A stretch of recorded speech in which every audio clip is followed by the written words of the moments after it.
Hello दोस्तों, स्वागत है आपका यूट्यूब परिवार में। अपने कर रहे हैं दिल्ली पुलिस कांस्टेबल 2025 की तैयारी। इसके साथ रेलवे एसएससी की भी। इसमें टोटल 40 क्वेश्चन करेंगे अपने साइंस के साथियों। आपके कितने प्रश्न सही होते हैं अंत में आप कमेंट करके ज़रूर बताइएगा। चैनल पे नए हो तो सब्सक्राइब कर लीजिए, ज़्यादा से ज़्यादा शेयर कीजिए। साथियों, पीडीएफ आपको मिलेगी। आप टेलीग्राम चैनल में लिंक इसको डिस्क्रिप्शन में डाल दूंगा। अगर नहीं मिलता है तो आप टेलीग्राम पे जाके मैथ भाई तंवर सर ये आप सर्च कर सकते हो। वहां पे आपको ये पीडीएफ मिल जाएगी। चलो करते हैं आज का पहला प्रश्न। निम्नलिखित फसलों में से किसमें नाइट्रोजन का जैविक स्थिरीकरण सामान्यतः बस सबसे अधिक होता है? सबसे नाइट्रोजन का जो जैविक स्थिरीकरण है सबसे अधिक होता है, वो किस में होता है? दालों में। राइट ऑप्शन ए, दाल। ठीक है। अब यहाँ पे बात कर लेते हैं नाइट्रोजन। नाइट्रोजन जो स्थिरीकरण है, नाइट्रोजन का स्थिरीकरण है, ये किसके द्वारा होता है? ये बैक्टीरिया करती है। बैक्टीरिया करती है। ठीक है। अब इस बैक्टीरिया का नाम क्या है? नाम तो नाम है राइजोबियम। राइजोबियम। उस बैक्टीरिया का नाम है राइजोबियम। ठीक है। और कौन से कुल की है? ये है लेग्यूमिनेसी। लेग्यूमिनेसी कुल की है। ठीक है। अब ये चावल और गेहूं, ये कौन से कुल की है? ये ग्रेमिनी। ग्रेमिनी कुल की है। प्रश्न नंबर 2, इसका राइट ऑप्शन क्या होगा? जल्दी से बता दीजिए आप। निम्नलिखित में से कौन सा पौधा तना छिद्रक कीट से खराब रूप से प्रभावित होता है? तो वो होगा गन्ना। जो तना छिद्रक कीट रूप से खराब होता है, गन्ना में एक रोग होता है। उस रोग का नाम है रेड डॉट रोग। रेड डॉट रोग।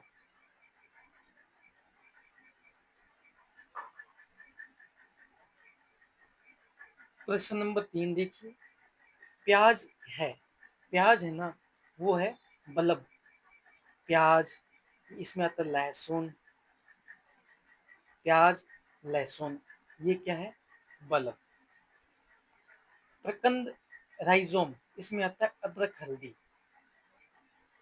अदरक हल्दी, तो बल्ब राइट ऑप्शन बी। प्रश्न नंबर 4 देखिए। लिटमस का घोल से निकाला जाता है, लिटमस का घोल से निकाला जाता है, वो निकाला जाता है लाइकेन। जो लिटमस का घोल है उससे लाइकेन निकाला जाता है। लिटमस की बात कर लेते हैं। लिटमस का रंग, लिटमस का रंग होता है बैंगनी। ठीक है। जो अम्ल है, अम्ल है, ये नीले लिटमस को, नीले लिटमस को लाल, और ये क्षार है जो लाल लिटमस को नीला करता है। ये बातें अपने को ध्यान में होनी चाहिए। प्रश्न नंबर 5। काली मिर्ची का एक, काली मिर्ची का पादप एक क्या है? लता है। काली मिर्ची का पादप एक क्या है? लता। Right option B. प्रश्न नंबर 6। तालों और कृत्रिम जलाशयों में मत्स्य प्रजनन की प्रक्रिया कहलाती है, वो कहलाती है पीसी कल्चर। पीसी कल्चर, इसमें होता है मछली पालन। मछली पालन। और एपीकल्चर में होता है मधुमक्खी पालन। मधुमक्खी पालन। प्रश्न नंबर 7। एंटीबायोटिक कवक से प्राप्त किया जाता है। एंटीबायोटिक है ये पेनिसिलिन, जो कवक है उससे प्राप्त कर सकते हैं। राइट ऑप्शन सी हो जाएगा। प्रश्न नंबर 8। रेहोम्बिक मोनोक्लिनिक एवं प्लास्टिक सल्फर है। रेहोम्बिक मोनोक्लिनिक प्लास्टिक सल्फर है वो क्या है? एलोट्रॉप्स। सी राइट ऑप्शन। प्रश्न नंबर 9, किसका उपयोग सुगंध संकेतक के रूप में किया जा सकता है? सुगंध संकेतक के रूप में वनीला, और यहाँ पे लौंग और प्याज। राइट ऑप्शन ए, वनीला का उपयोग सुगंध संकेतक के रूप में किया जा सकता है। प्रश्न नंबर 10, निम्नलिखित सूचना से फसल की पहचान कीजिए। अधिकांश रूप में दक्षिण पश्चिम भारत में उगाई जाती है। इस खेती के लिए अच्छी जलोत्साही डेंड्रेट मृदा आवश्यक होती है, ये लोचदार होती है। इसका राइट ऑप्शन होगा कपास, और कहीं जगह इसको नरमा नरमा भी कहते हैं। प्रश्न नंबर 11, इनमें से कौन एक पादप उत्पाद नहीं है? वो है शहद। ये पादप उत्पाद नहीं है शहद। Right option B. प्रश्न नंबर 12, नाइट्रोजन स्थिरीकरण के लिए जिम्मेदार बैक्टीरिया निम्न के जड़ में पाया जाता है। अब बताया था नाइट्रोजन स्थिरीकरण जो बैक्टीरिया उसका नाम है राइजोबियम। लेग्यूमिनस कुल का होता है, फसलों में होता है, और इसका जो है सिम्बी पौधे। राइट ऑप्शन सी, सिम्बी पौधे। प्रश्न नंबर 13, केंचुओं के जरिए मृदा की उर्वरता बढ़ाने की प्रक्रिया कहते हैं। केंचुओं के जरिए मृदा की उर्वरता बढ़ाने की प्रक्रिया को कहते हैं vermicomposting. B right option, vermicomposting. प्रश्न नंबर 14, निम्नलिखित में से किसे ऊन फाइबर के लिए पाला जाता है? ऊन फाइबर के लिए पाला जाता है, वो आपका है अल्पाका। अल्पाका है ये, ऊन फाइबर के लिए पाला जाता है। प्रश्न नंबर 15 देखिए, निम्न में से कौन जल तथा कार्बन डाइऑक्साइड को कार्बोहाइड्रेट में बदलता है? जल तथा कार्बन डाइऑक्साइड कार्बोहाइड्रेट में बदलता है, तो वो है शैवाल। ए राइट ऑप्शन, शैवाल।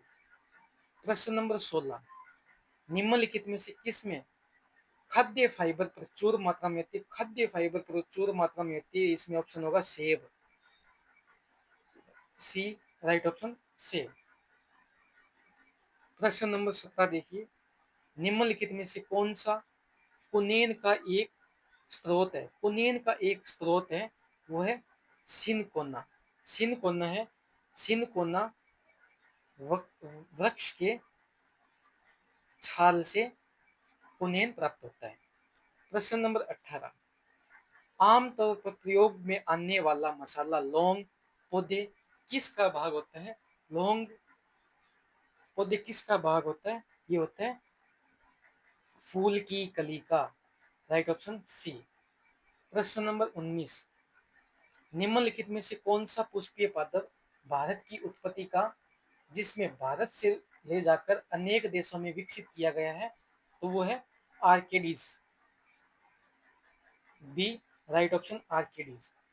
प्रश्न नंबर 20, इनमें से कौन सा जानवर सामान्यतः छोटी गाड़ी खींचता है? छोटी गाड़ी खींचता है, वो आपका है घोड़ा। बी राइट ऑप्शन, घोड़ा छोटी गाड़ी खींचता है। 21 नंबर प्रश्न देखिए, निम्नलिखित में से कौन सा एक मानव निर्मित तंतु है? मानव निर्मित तंतु है, वो आपका है rayon. B right option. 22 number प्रश्न देखिए, सूची दे रखी है 1 और 2, इनको अपने को मिलान करना है। तो कुनेन है, ये तने की छाल से प्राप्त होता है। डिजिटेलिस, डिजिटेलिस है, ये पत्तियां में होता है। रोवाल्फिया, रोवाल्फिया होता है जड़े में होता है। हेरोइन होता है, ये फल में होता है। तो 3 1 4 2, 3 1 4 2, तो अपना राइट ऑप्शन ये हो जाएगा। प्रश्न नंबर 23, निम्नलिखित में से कौन सा जीवाश्म ईंधन ईंधन नहीं है? जीवाश्म ईंधन नहीं है, वो है नाइट्रोजन। ये जीवाश्म ईंधन नहीं है, ये वायु में पाया जाता है। कितने परसेंट? 78%। 24 नंबर प्रश्न देखिए, निम्नलिखित में से कौन सा प्राकृतिक रूप से खट्टा होता है? प्राकृतिक रूप से खट्टा होता है, वो होता है सिरका। सिरका होता है, ये क्या होता है? एसिटिक अम्ल। 25 नंबर प्रश्न देखिए, किसकी उपस्थिति के कारण कुछ तेल संपन्न बीजों को लंबी अवधि तक उनके तेल में किसी परिवर्तन के बिना जमा किया जा सकता है? तो वो होता है असंतृप्त वसा अम्ल, डी राइट ऑप्शन। 26 नंबर प्रश्न देखिए, सामान्यतः किस पेड़ की टहनी या डाल का उपयोग दांत साफ करने के लिए, बहुत इजी क्वेश्चन, नीम की जो डाल या टहनी है उसको दांत साफ करने के लिए उपयोग किया जाता है। 27 नंबर प्रश्न, एल्कोहल उद्योग में किस कवक का उपयोग किया जाता है? एल्कोहल उद्योग में जो आपका यीस्ट होता है इसका उपयोग किया जाता है, राइट ऑप्शन सी। प्रश्न नंबर 28 देखिए, एरी सिल्क फिलोसेनिया रिसना सिल्क वर्ग द्वारा पैदा किया जाता है। निम्नलिखित में से किस पौधे पर इसको पालते हैं? तो ये केस्टर या अरंडी इस पौधे पे पाला जाता है, राइट ऑप्शन ए। प्रश्न नंबर 29 देखिए, निम्नलिखित में से कौन सा घ्राण सूचक है जो वनीला है? ये घ्राण सूचक है, सी राइट ऑप्शन।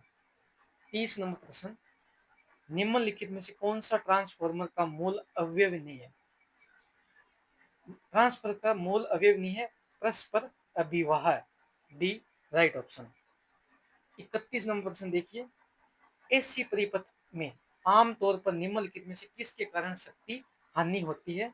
तो वो होती है केवल प्रतिरोध, डी राइट ऑप्शन। 32 नंबर प्रश्न देखिए, अगर कोयल का प्रतिरोध 100 ओम है तो 220 वोल्ट स्रोत से इलेक्ट्रिक हीटर कोयल कितनी धारा प्रवाहित करेगा? तो इसका अपना वोल्ट बराबर होता है आई आर, धारा प्रतिवाही निकालना है तो आई बराबर होता है वी बाई आर। यहाँ 220 वोल्ट दे रखा है, आर कितना दे रखा है 100, 20 से 20 कट, ये होगा 2.2 एम्पियर, राइट ऑप्शन ये हो जाएगा। प्रश्न नंबर 33, व्हीटस्टोन ब्रिज का उपयोग किसके मापन से किया जाता है? वो किया जाता है प्रतिरोध मानों को, डी राइट ऑप्शन हो जाएगा। प्रश्न नंबर 34, यदि कोयल का प्रतिरोध 750 ओम है तो 220 वोल्ट स्रोत से इलेक्ट्रिक हीटर कोयल में कितनी धारा प्रवाहित होगी? V बराबर होता है आई आर, आई निकालना है धारा प्रवाहित तो V बाई आर। वोल्ट दे रखा है 750 और आर दे रखा है 200, नहीं, वोल्ट दे रखा है 220 वोल्ट और यहाँ पे आर दे रखा है प्रतिरोध 750, 0 से 0 22/7, 22/75 है। इसको अपने डिवाइड बाई करेंगे तो यह गया 0.2 एम्पियर, ए राइट ऑप्शन। प्रश्न नंबर 35, ट्रांसफार्मर को रूपांतरित करता है, ट्रांसफार्मर को रूपांतरित करता है धारा एवं वोल्टेज दोनों, डी राइट ऑप्शन।